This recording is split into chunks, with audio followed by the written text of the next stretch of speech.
Naam, wapenzi watazamaji, na wakaribisha katika kipindi maalum yetu ya siku ya leo. Na siku ya leo tutajadili juu ya sherehe ya Pasaka na sikukuu maalum inayosherekewa na Wakristo kote duniani, na niko na mgeni.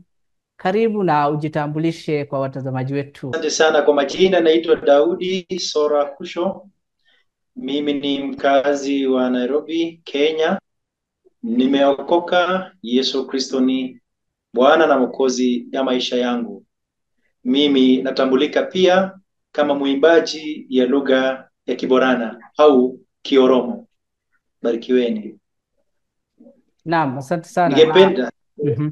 ningependa tuendelee na maombi yetu kabla tuanze mada yetu ya siku ya leo. Kila mmoja wetu popote tulipo tuinamishe vichwa vyetu, kisha tumpatie Mungu utukufu tukikaribisha katika mjadala wetu.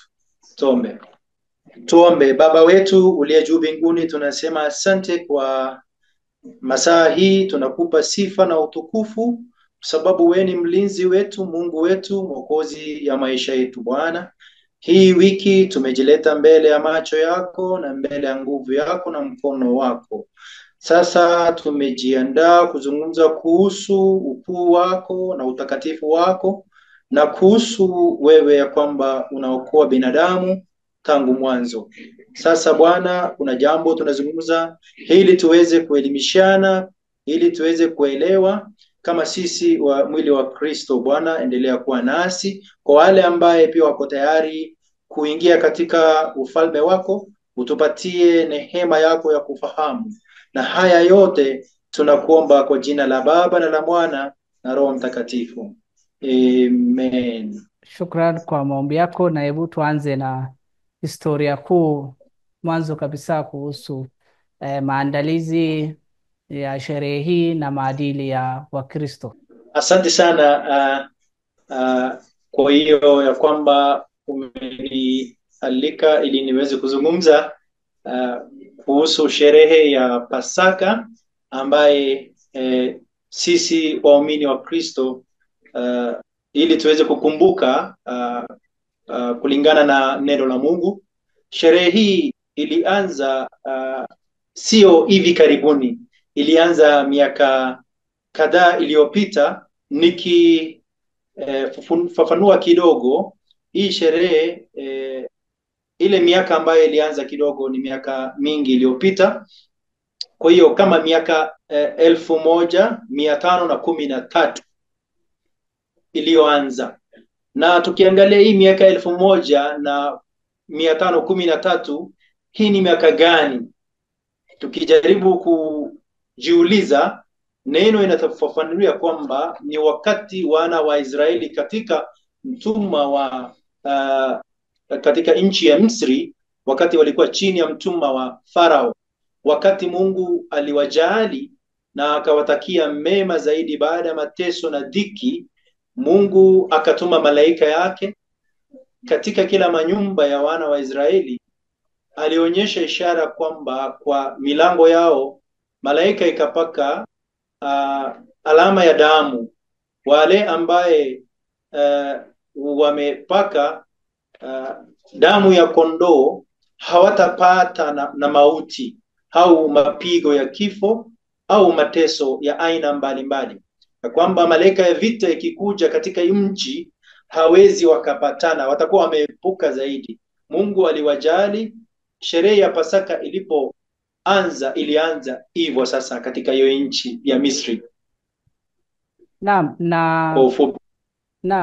na kila Mkristo kote duniani ameanza kusherekea, kufanya ibada mbalimbali na maandalizi kabla ya sherehe hii. Hebu nikurudishe kidogo nyuma, tuone fungo, hasa ibada, sadaka na maadili kuu ya sherehe hii na sifa zake. Sherehe ya Pasaka mara mingi sisi tukisoma katika New Testament au katika Agano Jipya tunapata mwelekezo wa kwamba kuna hii sherehe ya kwanza ambayo tulikuwa tunaona katika mwaka ya nyuma kule, wakati Mungu aliwajali kuokoa watu kutokana na mtumwa wa Farao. Hao walianza vizuri ya kwamba Mungu alituokoa kutokana na maadui yetu. Sasa nasi tunakumbuka kwamba tunaifata masharti hiyo, na wakafata hiyo masharti katika hiyo nchi tu kabla watoke hiyo nchi, na Mungu aliendelea kuwaelekeza, na hiyo historia bado hija katika hapo katikati iliendelea tu mpaka kutoka Old Testament to New Testament. Kwa hiyo ilitufikia nasi pia hapa hivi. Kama ulivyosema, kipindi ya kufunga na vile vile maandalizi mbalimbali ni kipindi muhimu sana. Na hasa hebu tuone imani ya Wakristo na sherehe hii tukilinganisha. Ya Pasaka watu huwa wanakaribisha, Wakristo wanakaribisha na kwa sehemu tofauti na tena kwa namna tofauti zaidi. Ukiangalia katika nchi ya ugeni au Europe, kuna vile wanasherekea. Hapa Afrika pia sisi kuna vile tunasherekea kulingana na desturi zetu, pia tunaichangia, kuna vile tunaichangia. Hata ukiangalia chakula ambaye tunakula sio the same, sio moja, ni tofauti. Kila mtu wanasherekea kikwao, kinyumbani kwao. Tukiangalia vizuri, wakati watu wa zamani kuna vile wanasherekea pia, na kuna ile chakula, kuna baadhi ya chakula wanatumia, kuna chakula ambaye hawatumii. Tukiangalia kuna nyama pia sometimes hawakuli mafuta. Kuna sehemu mbalimbali tukitazama vizuri katika neno inatuonyesha kwamba wale pia walisherekea. Kuna chakula inakuliwa, kuna chakula ikuliwi. Asa nyama kama ikuliwi, kuna hii chakula mkate. Kuna chakula mkate, samani kuna sauti kidogo hapa nyuma. Kuna chakula mkate inakuliwa. Kwa hiyo tukiangalia wakati huu ambaye tunayoishi, Wakristo, kuna Katoliki, kuna Orthodox, kuna Protestant, kuna aina mbalimbali. Ile kwa mfano kuna wale wanasherekea kwa mwezi ya Machi tarehe 22. Kuna wengine wanasherekea mwezi wa 4, kama inaenda ikifika katikati au kuenda kuisha. Kwa hiyo na kila mtu anasherekea tu ya kwamba akijua Mwokozi ni ngapi? Mmoja, na hiyo Mwokozi ni Yesu. Kwa ufupi ni hiyo. Naam, kwa ufafanuzi wako. Na mambo muhimu sana ni kwa nini Wakristo wanasherekea ufufuko ama kufufuka kwa Yesu Kristo. Kama katika Biblia inatufundisha kipindi hiyo safari ndefu ya yeye. Asante, hilo ni swali njema. Kulingana na ufahamu wangu pia nami nitajibu kwa uwezo wa Mungu. Ukiangalia vizuri, nimekutajia hapo awali, walipotoka katika utumwa, kwa ufupi tafsiri yake ni tabu na shida na dhiki. Hiyo ni shida kabisa. Mungu aliwaokoa wana wa Israeli kutokana na shida. Ikiwa shida imeondolewa, ni kama mizigo mzito ilikuwa inawakalia kwa mabega yao. Kwa hiyo wakaona ya kwamba ikiwa katika safari zetu, katika vita zetu, Mungu ameingilia kati, nasi sasa tumepata wokovu, tumeweza kusaidiwa na Mwenyezi Mungu. Hapo tunaona kuna mkono ya Mungu, hapo tunaona kuna kazi ya Mungu, tunaona biashara za Mungu hapo katikati.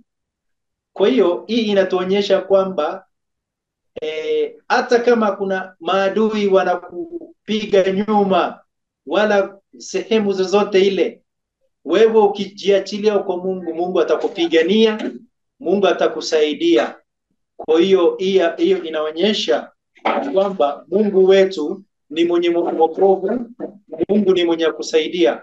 Kwa hiyo hiyo inaonekana kwamba katika Pasaka ya kwamba kwanza maana ya Pasaka ningetaka kuangalia hapa, kufocus hapa vizuri. Maana ya Pasaka watu wengi hawajui. Wanajua ni Pasaka, wanajua ni Easter, wanasherekea, wanakula, wanakunya, wengine wanafanya hata kujivinjari na style yao tu. Kuna wale wako na mapesa, hela, fedha na dhahabu, kila mtu anafanya tu kujivinjari vile wanavyotaka, lakini sio hivyo, sio hivyo. Pasaka au Easter lengo lake sio mingi zaidi, ni mbili. Lengo la Pasaka au Easter ni mbili, ni ufufuo kutokana na nini? Wafu. Kwa hiyo Bwana apewe sifa. Hii ni ufufuo kwamba Wakristo wanasherekea. Ikiwa maisha yako hatarini, katika hatarini, Mungu anaingilia kati, haujakufa. Ikiwa kama kwa mfano maadui wametangaza kifo yako, kuna ile ufufuo. Kwa hiyo tunaona pale katika Agano Jipya kuna ufufuo. Kwa hiyo nisiendelee kufanya mahubiri sababu hii ni swali. Asante sana kwa hilo swali. Nitakujibu kwa ufupi ya kwamba licha na tofauti ya masaa na mwezi au tuseme ni siku, hii Wakristo wote duniani wanasherekea ya kwamba wanashuhudia roho yao au imani yao ni moja, kwamba mwenye alikufa au alisulubiwa kwa ajili ya dhambi ya Wakristo wote au binadamu wote duniani na akafa, baadaye akafufuka, ni Yesu Kristo peke yake. Ya kwamba Yesu mwenyewe alitangaza vizuri, hakuna mwingine alitoka mbinguni kusulubiwa, kuchukiwa, kupigwa mawe na tena kukufa na kufufuka kwa ajili ya dhambi zetu na kutuokoa. Wakristo wote wameweka kwa moyo wao na tena kichwa yao, wameamini ya kwamba upendo ya Yesu si ya kubadilika.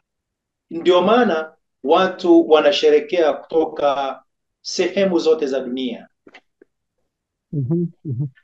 Naam, na sasa hebu tuendelee na wimbo wako, tuburudike kidogo. Asante sana. Nami ninataka kuimba kwa lugha ya Kiborana. Nipeane tafsiri ya nyimbo kidogo. Ndio, kwanza nimewaandalia nyimbo mbili. Kuna nyimbo ingine moja ya sifa, kuna ingine inazungumza ukuu wa Yesu. Kwa hiyo nyimbo ya kwanza yenye nitaenda kuimba ni lugha ya Kiborana au Kioromo, ambaye inasema, ni nani kama Simba wa Yuda, ni nani kama Yesu? Ikiwa kama atakuwepo, ningependa kumuona, kutazama, au niletee nami pia nimfanye kumwoji kama amekufa na akafufuka kwa ajili ya watu wake.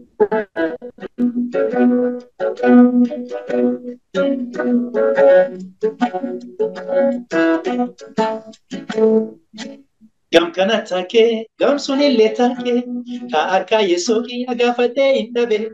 Isaan gaafadhaa Afrikaa tan keessa, ka akka Yesuuki yaadide sanatti hima. Gamkana take, gamsunille take, ka akka Yesuuki agaafadhee hin dhabe. Isaan gaafadhaa addunyaa tan keessa, ka akka Yesuuki yaadide sanatti hima. Jira. Jira gaaki Yesuus. Injayuda jalu bantu jira, kan injayuda jalu bantu jira, kan injayuda jalu bantu jira, tenatima yo jira tenatima yo jira. Kayeso kiya jalu mantu jira, kayeso kiya jalu mantu jira, kayeso kiya jalu mantu jira, yo jira tenatima yo jira te. Yoo jiraate natti himaa yoo jiraate. Yoo jiraate natti himaa yoo jiraate. Yoo jiraate natti himaa yoo jiraate.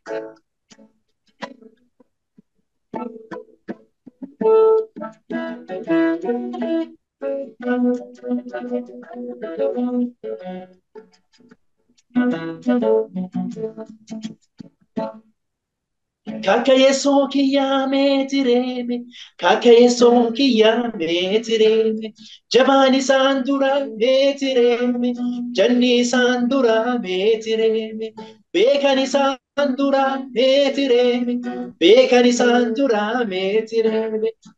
Kaneenja yuda jaalu mantu jira, Kaneenja yuda jaalu mantu jira, Kaneenja yuda jaalu mantu jira. Natima yoo jiraate, yoo jiraate natima yoo jiraate, yoo injirre callisa yoo injirre, yoo injirre callisa yoo injirre. Kayeso kiya jaalu mantu jira, Kayeso kiya jaalu mantu jira, Kayeso kiya Sujira, yo jirate natima, yo jirate, yo jirate natima, yo jirate. Nikurudishe nyuma kidogo kuhusu uzoefu wako, wasifu wako na Daud.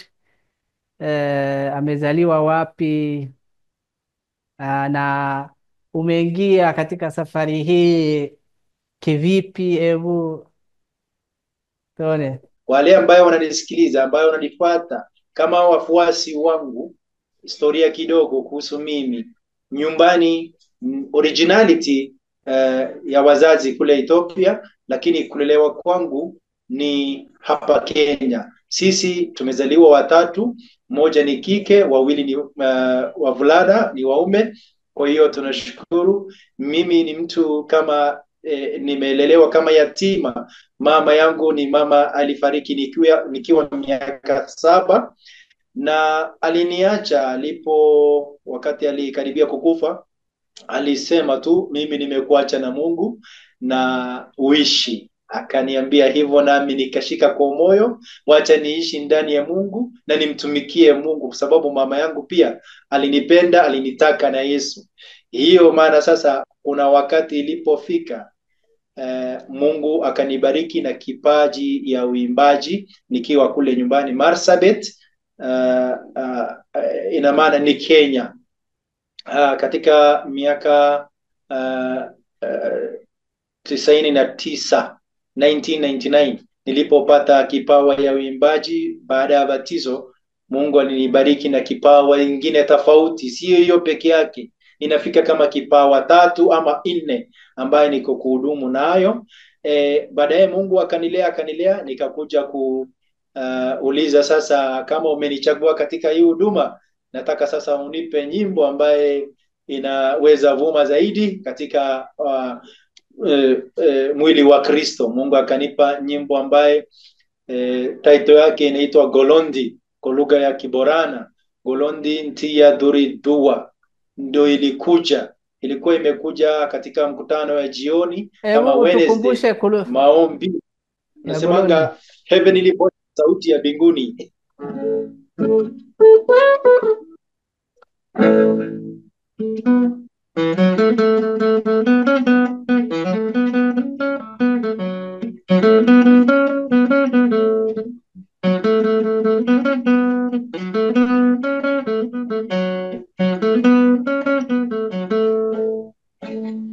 Dafitiin fiigee dhufe waaqni kiyyaa na dhaqqabe, bisaan areeraa natti qabe, bayyaanadhee kunolaa ol jedhe, irree Waaqallee laayyuu arge, innu faarsare Waaqa malee, bayyaanadhee kunolaa ol jedhe, irree Waaqallee laayyuu arge, ani innu faarsare Yesu malee.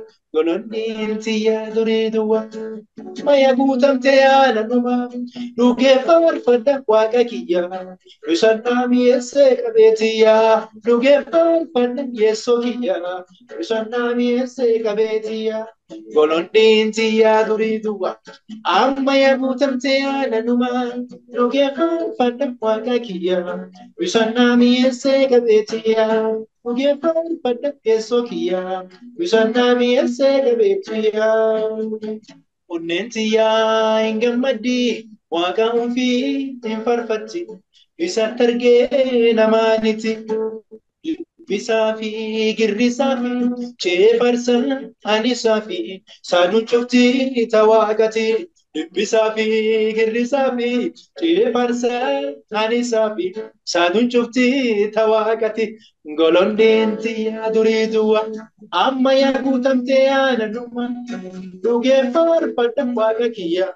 Bishaan mi'eessee qabeetiyyaa toloo qawaaqinaa buqqisee bishaan cukkii adii na ulsiisee jaalala naa qabu nagarsiise gubbaa banee waaqii natti roobe samaayii tan keessa wanachise laagatiyyaa banee natti biife gubbaa banee waaqii natti roobe samaayii tan keessa wanachise laagatiyyaa banee natti biif golondeen tiyyaa durii du'a. Amma yaa guutamtee yaana dhuma dhugeeffadha waaqa kiyyaa bishaan mi'eessee qabeetiyyaa. Naam, maswali yangu ya kwanza ni mbona ulichukua neno hii, mbona ulichaguliwa neno hii ya kiasili ama tunasema vifaa muhimu yanayopatikana katika eneo la Borana? Asante sana ndugu yangu kwa swali lako. Hili nyimbo sio nyimbo ambaye mtu anakaa anafikiria tu alafu anatunga. Hii nyimbo sijakaa na kufikiria na kutunga, wala sijatafuta watungaji wanisaidie. Nilipoomba Mungu, ikiwa kweli unataka kunibariki na nyimbo ambaye naweza fikia wale ambaye wanaongea lugha ya Kiborana kwa ujumla au Kioromo, unipatie nyimbo moja halisi kwa lugha ya Kiborana. Imagine sijaweza kufikiria hata chochote kwamba word kama hiyo inaweza toka. Sikufikiria nitapata hiyo maneno ambaye ni Golondi. Sijafikiria, lakini katika maombi, katika fellowship, mkutano ya jioni ambaye inaitwa Manyata Luka kule Marsabit, Manyata ya Haleluya, wale wanajua Ola haleluya jedani. Mungu alikuja sasa kukuja. Alikuja mwenyewe. Katika hiyo fellowship wale wanajua wanafika zaidi kama watu 25 au 30 nilipo omba Mungu katika hiyo ibada. Kuna pastor alikuwa amepatiwa nafasi ili ahubiri. Anaitwa Pastor Luka, bado wako hai. Na huyu pastor alipopatiwa nafasi, mimi naona kuna nyimbo inakuja. Naona vision. Naona ufunuo. Kuna watu wanaimba, wamevaa mavazi. Naona tu hapa hangani. Nimefunga macho, kuna wanaimba. Alafu nikaona mama moja amevaa nguo za culture au nguo za kitamaduni. Alikuwa anatembea sehemu ya Gilgalo ambaye inajulikana zaidi. Alikuwa anavuka barabara, alichoka, na nilikuwa natazama katika maono tu. Hiyo mama alipochoka alikosa nguvu ya kutembea, na amebeba hiyo kitu sasa mfano ya Golondi hapa, na kuna kijiti amebeba inaitwanga sike. Amebeba hiyo kijiti. Alipochoka na karibu kuanguka, kuna watu ambao wamevaa mavazi nyeupe wanaimba hapa juu, Golondi ntia duridua ama ya gutamteana numa. Watu hata sijui hesabu yao ni wangapi, wako wengi, ni kama malaika hivi. Na akaambiwa, fungua hiyo Golondi yako tukumwagie maziwa. Imagine walimwaga maziwa kutoka juu na ikajaa. Akaambiwa kunya, na huyo mama akakunya, akapata nguvu. Malaika akamwambia imba, ukienda imba na umepata nguvu, imba. Mama alipata nguvu, akasifu Mungu. Mimi nilishika hiyo nyimbo wakiimba Golondi hapo hangani. Malepo walipoimba, nikaanza kufunza watu. Nikamwambia pastor, simama kidogo, na nyimbo imekuja. Na nikafundisha watu walienda naye shule, hata paka primary school kule, high school. Wameenda sehemu tofauti sana, wakaenda kuimba full primary, SKM school, shuleni mingi zaidi walienda kuimba. na nyimbo ilishika na kushika na ikawa injili ikapata njia ya kuingia watu wote. Mungu akubariki. Historia kidogo. Naam, naam, ni historia. Uh, tunashukuru kwa historia yako, hasa wasifu wako. Ulipitia safari ya Bwana Daud, sisi tunamjua kama Sororo. Na hebu mnasherekeaje sherehe hii nyumbani sasa hapo kwenu? Sherehe kama kawaida, eh, penye tuko Wakristo wa makanisa tofauti ambaye wameketi pamoja siku ya Sabato au siku ya Jumapili, baada ya kila mtu kusherekea asubuhi kwake, masaa za kama saa 8 ama saa 9, kawaida kulingana na desturi ambaye watu wamesikizana kuweka pamoja, wanazunguka wakitangaza ya kwamba Yesu alishafufuka na akafufuka kwa upendo, kwa uwezo yote, na tena kwa ushindi, na tena kwa wokovu. Kwa hiyo tunaimba, tunasifu, tunahubiri, tunashuhudia na tunatangaza ya kwamba Yesu anaendelea kutawala na atarudi tena. Mwenye alifufuka hata baki na huko, alienda mbinguni, atarudi tena kuchukua watu wake. Kwa hiyo kuzunguka kwetu inaweza kuwa ni kutoa jasho, inaweza kuwa ni hasara, lakini ina faida kule mbele. Na ni mila gani au desturi, chakula, vyakula na mavazi watu huwa wanavaa, wanakula chakula ya aina gani kama ulivyosema? Na nikurudishe hapa Ethiopia, Waorthodox wa Ethiopia wanasherekea sherehe hii kwa njia ya kipekee, na wanakula njera, kama unajua doro what, ile chakula ya kuku. Na umesha kula chakula hiyo? Nilikula vizuri, hata naipenda zaidi. Ni chakula kitamu sana, sababu mara mingi nikienda Injili, kwenda kuhubiri au kuimba kule Ethiopia, sehemu za Yabelo na kwingineko kule, tunaandaliwa chakula kama hiyo, tunaifurahia zaidi, kwanza pamoja na soda coke na kitu inaitwa karibu. Ndio. So tunaendelea zaidi, ni chakula ambayo imejiweza. Lakini tukirudi sehemu zingine, pia hapa Kenya pia watu wanasherekea, na vile wanasikia tu ndani yao.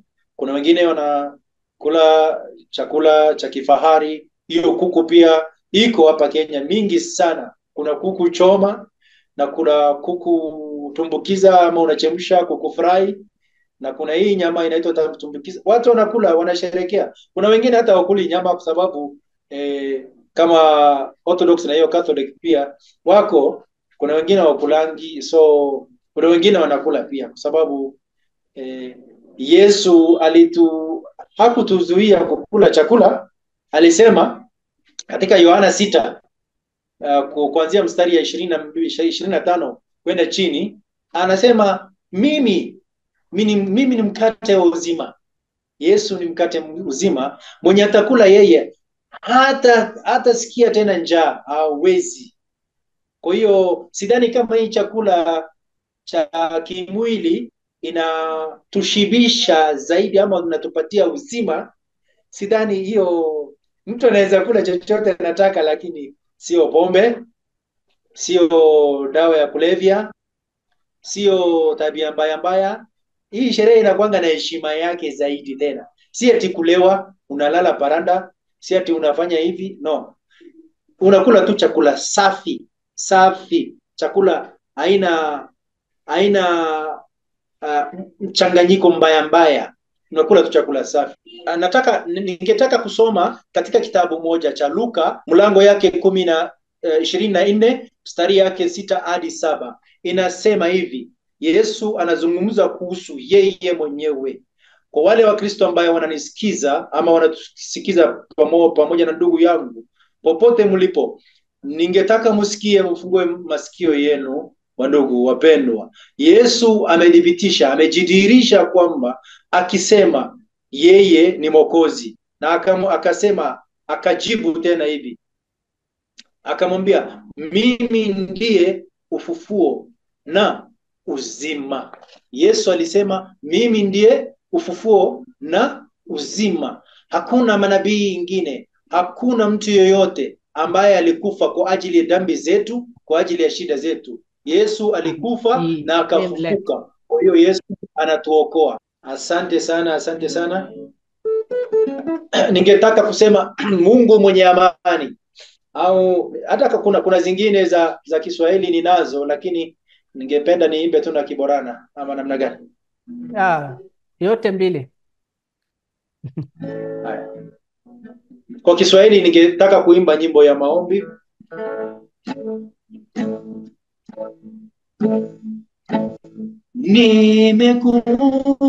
Nimekuja, niko hapa, roho yangu nimefungua,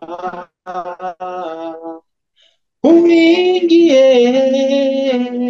Mungu wangu, uingie mfalme wangu, ya yudufe ampunokana oneko yasibane Olseni yawagako Olseni yamotiko Wagabana gaya moti barabara wanitina tayo akam jere ima Wagabana gaya moti barabara wanitina akam jere ima Dibbe fudadde infars gita fudadde Kirari day infars Wagabana su infars Dibbe fudadde infars gita fudadde Kirari day infars Wagabana su infars Wagabana su Yesu abana su Wagabana su Yesu abana su. Shukran. Ubarikiwe zaidi. Okay. Nakutakia kila laheri. Nataka kusema heri ya Pasaka kwako na familia, marafiki wa Ethiopia na Wakristo wote duniani. Nakushukuru sana. Mungu akubariki. Pia nanyi mubarikiwe zaidi hapa Kenya, Afrika na kila sehemu za dunia, kule pia Ethiopia, na wajalia mema na nawapenda sana watu wazuri. Muendelee na Injili, Mungu awabariki, mukae kwa amani na ukae kwa upendo, na muendelee katika chochote mnafanya, mshikane mkono. Mubarikiwe zaidi. Shukran. Nakushukuru sana. Wapenzi watazamaji, ni hayo tu tuliokuandalia kwa siku ya leo. Nawatakia kila laheri. Kwaherini kwa sasa. Mheshimiwa, unaweza ondoka. Thank you so much. Unaweza ondoka.